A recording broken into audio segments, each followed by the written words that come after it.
অ্যাসেম্বলির মধ্যে তো আমাদের মোবাইল সাইলেন্ট মোডে বা ফ্লাইট মোডে থাকে, ভাইব্রেশনও থাকে। তো আমরা মাঝে মধ্যে সাউন্ড হলে আমরা মোবাইলটা দেখি। তো ওই দিন এরকম একটা সাউন্ড হয়েছে, তো আমি মোবাইলটা হাতে নিয়ে ওপেন করছি। তো অনেকগুলো মেসেজ বা নোটিফিকেশন তো মোবাইলের মধ্যে এসে ওয়েটিংয়ে থাকে। তো আমি এটা ওপেন করতেই দেখলাম যে কিছু রিলসের ছবি আসতেছে।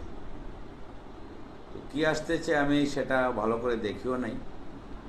স্মার্টফোন আমি ব্যবহার করি ঠিক আছে, কিন্তু এটা ভালো করে চালানো আমি জানি না।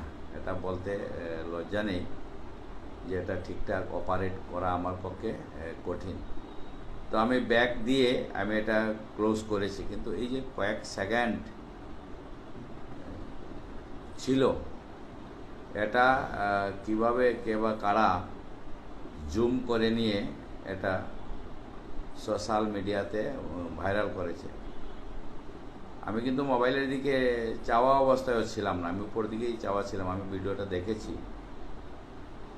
তো এটা অত্যন্ত দুর্ভাগ্যজনক।